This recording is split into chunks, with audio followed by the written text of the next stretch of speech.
झालं का पिल्लू बरोबर खेळून? हो हो हो, खूप मजा आला पिल्लाशी खेळून. खरंच नातवंडासोबत खेळण्यासारखं दुसरं सुख नाही. हं? बरं येतो मी. नीट राहा, काळजी घे, जप स्वतःला. एक सांगायचं होतं. बोला ना. पिल्लूचं बारसं येत्या काही दिवसात घरातल्या घरातच करायचं मनात आहे. त्या दिवशी तुम्ही येऊन जर पिल्लूला आशीर्वाद दिलेत तर आम्हाला सगळ्यांना खूप आनंद होईल. माझे आशीर्वाद माझ्या नातीच्या पाठीशी सदैव आहेतच. पण शालिनी ताई, मला बारशाला येण्याच्या भरीस पाडू नका. त्या घरात माझ्या मुलीला कधीच सुख मिळालं नाही. त्या घरातले कुठलेही समारंभ, कुठलेही सोहळे मी कधीच अटेंड नाही करणार. नाही म्हणजे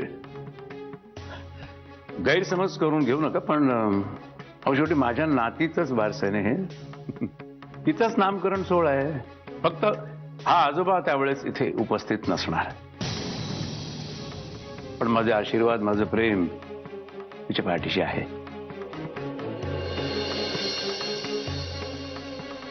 शालिनी ताई, एक मुद्दा आताच माझ्या लक्षात आला म्हणून सांगतो. मुलीचा बाप म्हणून मी असा आग्रह धरूच शकतो ना की हे बारसं माझ्या घरी आमच्याच पद्धतीने व्हावं.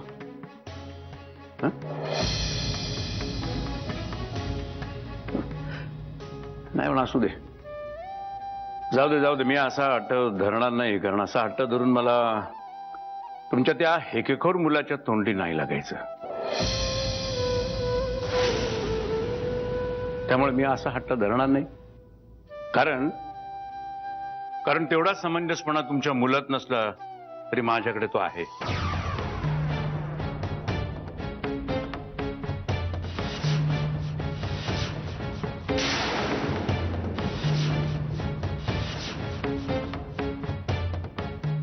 मंजिरी, तू आताच मला म्हणालेस की पुन्हा या म्हणून, पण मी परत या घरात येणार नाही. म्हणजे नेहमी इथे यायला तसं जमणार नाही ना, म्हणून. पिल्लाची आठवण काय सारखी येतच राहणार. तर तू असं कर ना की मी जेव्हा तुला कधी फोन करेन तेव्हा तूच पिल्लाला घेऊन माझ्याकडे ये ना. आणि माझं घर काय तुमच्या घरापासून फारसं लांब नाहीये. सरनाईक, तुमची मुलगी आणि तुमची नात याच घरात राहतात. त्यामुळे तुम्ही या घरात तुम्हाला हवं तेव्हा येऊ शकता. तुमचे आणि माझे संबंध कसेही असले तरी या घरात यायला मी तुम्हाला कधी आडकाठी केली नाही, कधी करणारही नाही. कारण तुमचं आणि कुणाचं मत काहीही असलं तरी तसा मी खूप मोठ्या मनाचा आहे.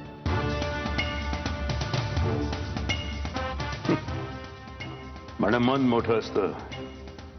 छोट्या बुद्धीच्या माणसाने मोठ्या मनाची भाषा करू नये, मुदळकर.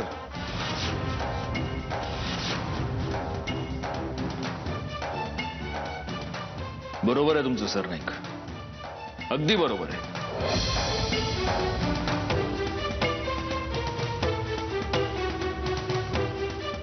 माझ्या बायकोचं, अर्थात तुमच्या मुलीचं, ज्या मुलाबरोबर लफडं होतं आहे त्या मुलाला मी स्वतः माझ्या या घरात आणून ठेवलं होतं.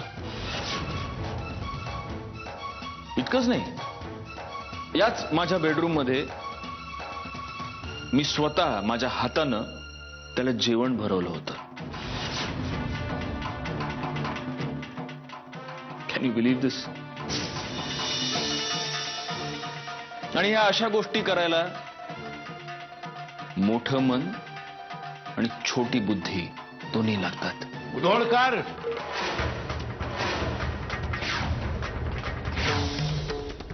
प्लीज एक सांगते तुम्हाला, या घरामध्ये हा माणूस बोलायला लागला ना की आमच्यापैकी कुणीही त्याच्यासमोर वाद घालायला थांबत नाही. आणि तुम्हीही ते करू नये. तुम्ही जर त्याच्याशी वाद घालत बसलात ना तर या घरामध्ये दिवसभर तेवढं एकच घडेल आणि त्यातून निष्पन्न काहीच होणार नाही. कारण या माणसाकडे वाद घालण्यासाठी अमर्याद शक्ती आहे. प्लीज तुम्ही इथून निघालात तर बरं. कारण दगडावर डोकं आपटून काहीच घडत नाही हो. फक्त आपला कपाळ मोक्ष तेवढा होतो.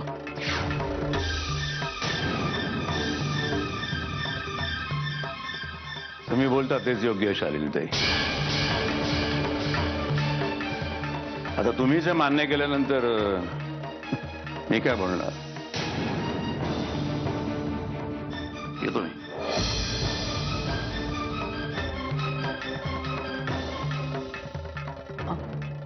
मंजिरी तू पिलू जवळ जा. ती एकटी आहे रूम मध्ये. जा.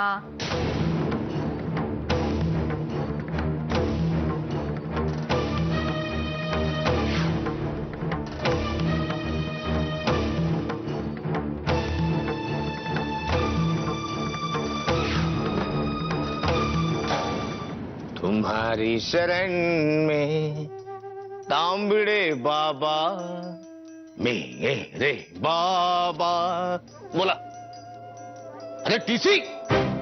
वकील वकील वकील साहेब. अरे ओळखलं मी. तरी म्हणलं आपण ट्रेननी प्रवास करत नाही. टीसी आपल्या दारी कसं काय. बोला वकील साहेब बोला. बोला. I am very excuse me. मी तुम्हाला ओळखलंय. I am really excuse me. लवकर बोला. काय काय झालंय असं बोला. दादासाहेब हे बघा सध्या तुमची वेळ वाकडी आहे. आणि तुम्ही आलात त्यावरून ते कळलंच आम्हाला वाकडी आहे. नाही नाही मला एक टीप मिळाली आहे. ती नगरसेवक किडनॅपिंग प्रकरणाची फाईल रिओपन होते तेव्हा तुम्ही काही दिवस परागंदा झाला तर उत्तम. अतिशय उत्तम. अतिशय उत्तम बोललात तुम्ही. उत्तमच बोललात तुम्ही. तसंही आम्हाला हे भारतातलं क्लायमेट अजिबात आवडत नाही. भर पावसाळ्यात उकडतो इकडे. आम्ही जातो अब्रॉड. काय वाटतं तुम्हाला. तुमचं काय म्हणणं याच्याबद्दल. हो उकडतंय म्हणजे मला पण पोट घातलं उकडतं. कसं उकडतं नाही हो. आम्ही अब्रॉड जातो त्याबद्दल तुमचं काय मत. वकील आहात तुम्ही. तुमचं एकतरी मत पाहिजे काहीतरी. आता तुम्ही विदेशात जाताय त्यात माझं काय मत आहे. बघा मी एक काम करतो अंगाशी येणारं हे प्रकरण ताबडतोब निस्तरण्याचा प्रयत्न करतो. तेवढं करा तुम्ही. तुमचं काम आहे. वकील आहात तुम्ही. संख्ये जी तिकीट बुक करा स्वित्झर्लंडची. किती कराल. 2. मी अँड फॉलोड बाय मिसेस. जा. ओके बर या तुम्ही. हा नाही दादासाहेब मी काय म्हणत होतो ते आमचं चेक चेक करतो मी. तुम्हाला कळवतो. फ्लाईट नंबर सीट नंबर सगळं कळवतो तुम्हाला. नाही नाही चेक म्हणजे माझं ते मानधन ना तुमचं.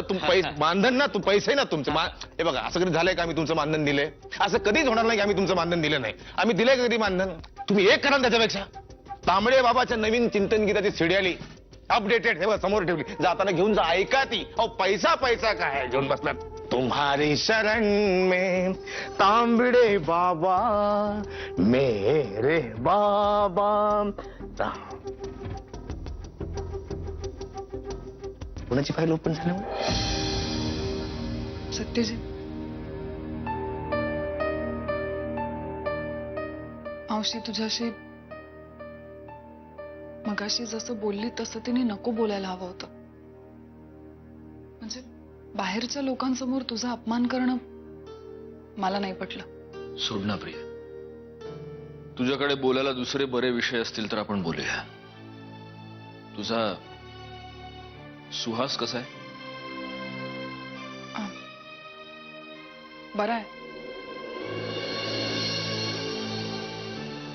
तुला कळलं असेल ना सुहासनी आमच्या लग्नासाठी 3 तारखा काढल्या. म्हणजे लग्नाचं सगळं तोच बघतोय. स्वतःच गुरुजींकडे गेला. लग्न रजिस्टरच करणार आहोत पण मुहूर्तावर व्हावं अशी त्याची इच्छा आहे. गुड. पण मला हे कसं कळणार प्रिया तू सांगितल्याशिवाय. मंजिरीला मी सांगितलं होतं. मग सॉरी. अरे पण मावशीलाही माहिती होतं. मग तर आउट ऑफ क्वेश्चन. सत्यजित मला समजतंय. तू तुझ्याच घरात एकटा पडलायस. आधी परिस्थिती वेगळी होती. मंजिरी चुकत होती आणि घरातल्या इतरांना याची जाणीव होती की ती चुकती. पण आता सगळ्यांनीच तुला एकटं पाडायचं ठरवलंय. तुला चुकीचं ठरवताय. पण मी आहे तुझ्या बरोबर नेहमी.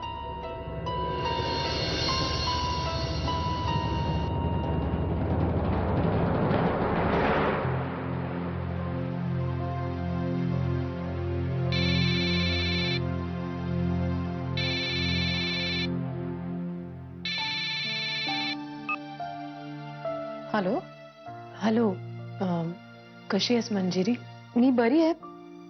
सॉरी, मी ओळखलं नाही. आपण कोण बोलतोय? ओ आय एम सॉरी. मी अनघा राजे बोलतेय. डोहा जेवणाच्या वेळी शालिनी मॅडमनी फोन केला होता तुझ्या सेलफोनवरून, सो मी तेव्हा नंबर सेव्ह करून ठेवला होता. ओ अच्छा. सॉरी, मी तुमचा नंबर सेव्ह नव्हता केला. हां म्हणजे ते कळलं मला. खरं तर कधीपासून तुला फोन करायचा होता. इनफॅक्ट मी भेटायलाही आले होते, पण आपली भेट होऊ शकली नाही. मला कळलं तुला मुलगी झाली असं. सत्यजितकडे अधूनमधून चौकशी करत असते मी तिची. आणि तुझ्या बहिणीबद्दलही कळलं. खरं तर कळत नव्हतं की तुझं अभिनंदन करावं की सांत्वन. बरेच दिवस विचार करत होते, शेवटी आज फोन केला. एक मिनिट अनघाताई, थोडं बोलू का? हां बोल ना. कसं आहे ना, तुम्ही माझं अभिनंदन केलं तर माझा आनंद काही वाढणार नाही का? आणि सांत्वन केलं तरी दुःख कमी होणार नाही माझं. या सगळ्याची मी आता सवय करून घेतली. पण तरी तुम्ही एवढं कन्सर्न दाखवून मला फोन केलात त्याबद्दल आभारी आहे मी तुमची. एवढं तर करायलाच पाहिजे ना मी. तुमचं झालं असेल बोलून तर ठेवू मी फोन. या ओके थँक्यू.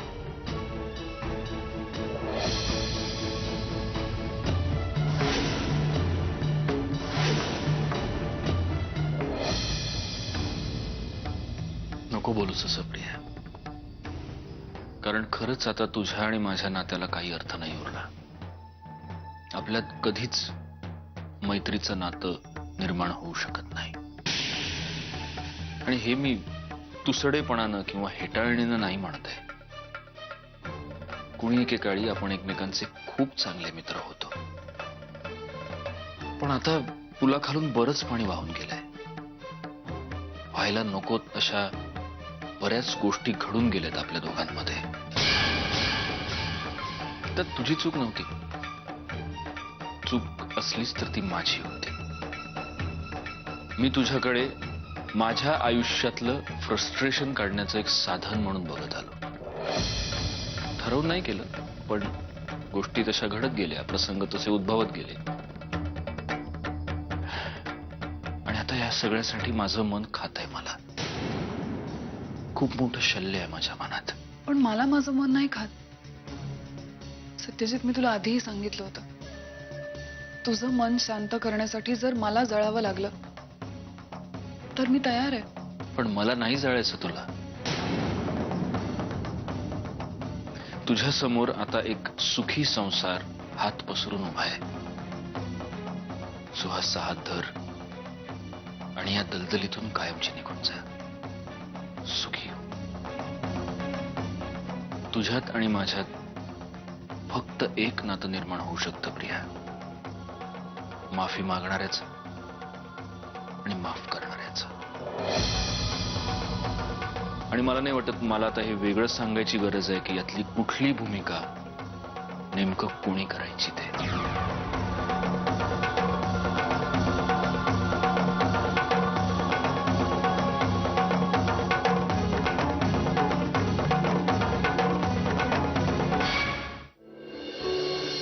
एक सांगायचं होतं मला.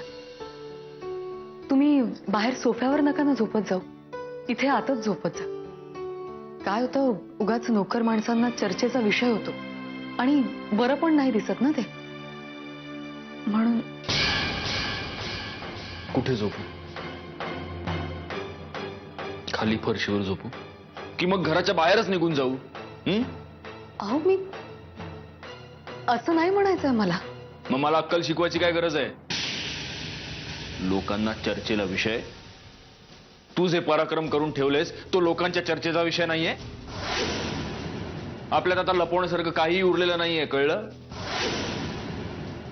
पण तरीही जर तुझी इच्छा असेल तर मी निघून जातो. जाऊ का? रात्रभर बाहेर कुठेतरी निवारा शोधत बसतो, तेच हवंय ना तुला? शोधत फिरायची काय गरज आहे? तुमच्याकडे आहेच नाही की निवारा अनघा राजेंचा.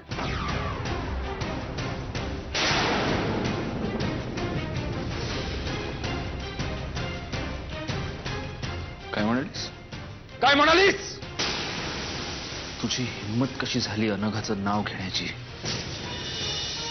तू बाहेर जाऊन शेण खाल्लंस आणि तू माझ्या आणि अनघाच्या मैत्रीवर संशय घेतेस? तू जसं वागलीस ना मंजिरी तसं अख्खं जग नसतं ग. मला इतके दिवस वाटत होतं की तू फक्त चुकीची आहेस, पण आता मला कळलं की तू कोडगी आणि निर्लज्ज आहेस. पुन्हा जर अनघाचं नाव तुझ्या तोंडून निघालं तर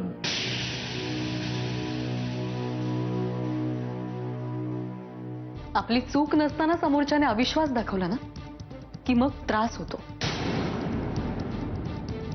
आपल्या मैत्रीला अफेअरचं लेबल लागलं की मग त्रास होतो. कॉलेजमध्ये असताना मी आशिषशी फक्त मैत्री केली होती. त्या मैत्रीचा त्याने गैरफायदा घेतला आणि तुम्ही चुकीचा अर्थ लावलात आणि या सगळ्याचा मला खूप त्रास होतो.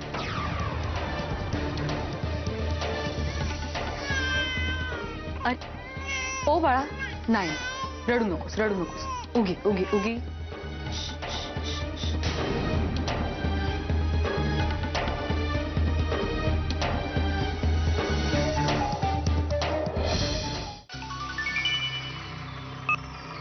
हॅलो. घन श्याम सुंदरा अरुणोदय झाला, उठी लवकर वनमाळी, मित्राचा फोन आला. मिस्टर होळकर, सॉरी मालक, तुम्ही कसं काय आता फोन केला? म्हणजे इतक्या रात्री? रात्र घड्याळात बघ किती वाजले ते 3:30. तांबडे बाबाच्या काकड आरतीची वेळ झाली. हो बरोबर. बरोबर म्हणजे तू कोण? कार्यकारी दंडाधिकारी, वकील, सक्षम अधिकारी? मला सांगणारे बरोबर आहे ते? आम्ही बोलतो ते बरोबरच असतंय. हो असतं ना. घरी ये आमच्या आत्ताच्या आत्ता. काय आत्ता? राईट नाव. English translation. हो पण आत्ता म्हणजे आत्ता कशी काय येणार मी भेटायला? That is your headache. Manage it and come here. नाही पण आत्ता या वेळेला अख्खं कोल्हापूर झोपलेलं असेल, रस्त्यावर कोणी नाही, रिक्षा नाही, काही नाही. मी येणार कशी ना? घरात 10 गाड्या तुमच्या, त्याच्यातली कुठली एक घेऊन ये. नाही तर त्या मुधोळकरला उठव, त्याला म्हणा माझ्या मालकाने मला बोलवलंय, गाडीची चावी दे. कम यार ताबडतोब, आम्ही फॉरेन कंट्रीला जायच्या आहात. फॉरेन कंट्री म्हणजे कुठे चाललाय तुम्ही? तू कोण मला विचारणारी? सक्षम अधिकारी, कार्यकारी दंडाधिकारी, वकील? जुनी मैत्रीण म्हणून सांगतो, आम्ही चाललोय आमच्या सेकंड हनीमूनला. Any problem? नाही नाही, मला काय प्रॉब्लेम असणार. तुम्ही जा ना, खुशाल जा. फक्त आता मी तिकडे येण्याचा हट्ट तेवढा मात्र सोडा. नाही कसं आहे, तुम्ही जाऊन आलात की येते ना तुम्हाला भेटायला नक्की. I promise. प्रॉमिस? मग आम्ही डबल प्रॉमिस. त्याच्यासाठी आम्ही आउट ऑफ स्टेशन असताना तू जर काय गडबड केलीस तर ध्यानात ठेव, आमचं गुप्तहेर खातं तुझ्यावर लक्ष ठेवलंय.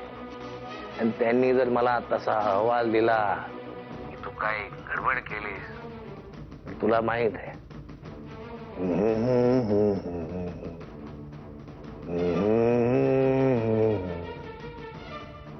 हो.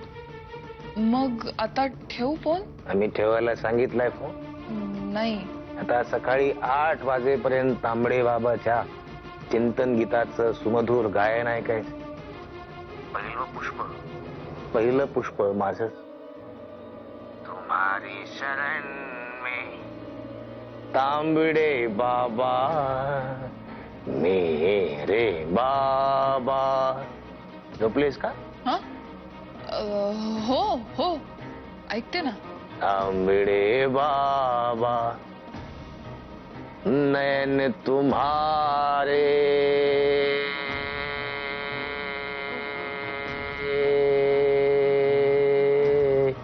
झोपलीस का? हो हो जागी आहे. दर्पण मेरा चरण तुम्हारे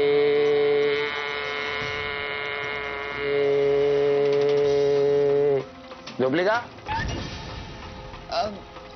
हो हो जागी आहे, ऐकते ना.